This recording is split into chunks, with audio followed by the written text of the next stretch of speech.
आइए हम अगला सवाल शामिल करते हैं। ये गाजियाबाद से प्रश्न है, अशोक पाठक साहब की तरफ से है और स्क्रीन पर इसको चेक करते हैं। अगला प्रश्न जो रहेगा ये इन्होंने जानना चाहा, इनको होम लोन के बारे में जानना चाह रहे हैं और आपने जो डिटेल्स भेजी हैं कि आप अपने बेटे के लिए चेक कर रहे हैं जिनकी एज अराउंड अबाउट 26 है और फॉरेन एयरलाइंस आपने कहा वो लास्ट 19 मंथ से जॉब कर रहे हैं और इनका annual package 18 lakh round about है, जिसके तहत अब आप जो लोन रिक्वायर्ड है वो 50 लाख का है। अशोक पाठक साहब, आप हमें ये बताइए, ये जो आप लोन की बात कर रहे हैं इसमें इससे पहले क्या किसी प्रकार से कोई लोन लिया गया है आपके बेटे की तरफ से या पहली बार है कि आप किसी प्रकार के लोन के लिए आगे मूव कर रहे हैं? हाँ सर, कभी ऐसा कभी नहीं लिया, पहली बार मूव कर रहे हैं। कहां पर सैलरी अकाउंट है? सैलरी अकाउंट उनका कतार में है।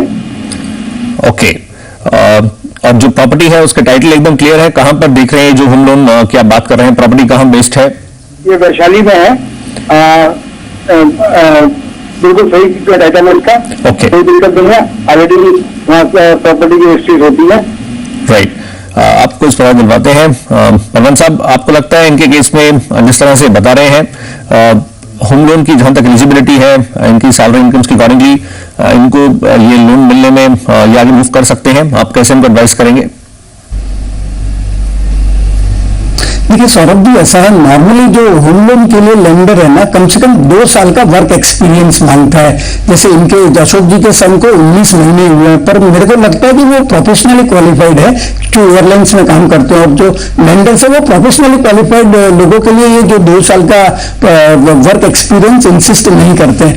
और जैसे बताया आपने कि उनकी 18 लाख की सैलरी है और उनको 50 लाख का लोन चाहिए, तो वो 50 लाख का लोन उनको आराम से मिल जाएगा।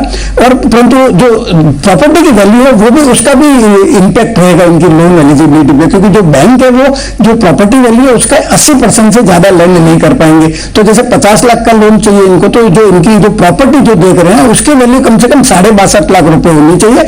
और इसके अलावा जैसे आरबीआई ने इंस्ट्रक्शंस दे दिए हैं कि जो लेंडर्स हैं वो स्टैंप ड्यूटी और रजिस्ट्रेशन को फाइनेंस नहीं कर सकते, तो ये भी उनको अपनी जेब से भरना पड़ेगा। जी, और आज की जो पॉलिसी रही इसको भी आप कैसे बताएंगे? उसको लेकर जो अब बैंकर्स जो आगे अपनी स्ट्रैटेजी जो प्लान कर रहे हैं, रेपो रेट में फिर इजाफा कर दिया गया है, तो फेस्टिव सीजन के बाद क्या आप देख रहे हैं कुछ हाइक होता हुआ, क्या उस फ्रंट पर बोझ पड़ सकता है?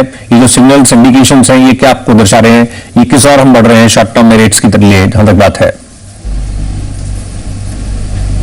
देखिए सौरभ जी, ऐसा है कि शॉर्ट टर्म में तो अभी जैसे जो इन्फ्लेशन कंसर्न की वजह से आरबीआई ने जैसे आज रेट्स बढ़ाई है, तो शॉर्ट टर्म में तो ये जो रेट्स है वो ऊपर जाती हुई दिख रही है। पर लॉन्ग टर्म में बिकॉज एवरीबडी इज वरीड, तो सबकी चिंता है कि जैसे इन्फ्लेशन कूल डाउन हो जाएगा तो ये रेट्स नीचे आ जाएगी। परंतु इमीडिएटली जैसे मैं बता सकता हूँ आपको कि बैंक्स के पास भी ज्यादा लीवे नहीं है, तो बैंक्स को भी जो अपनी लैंडिंग रेट है, बेस रेट्स है, वो बढ़ानी पड़ेगी।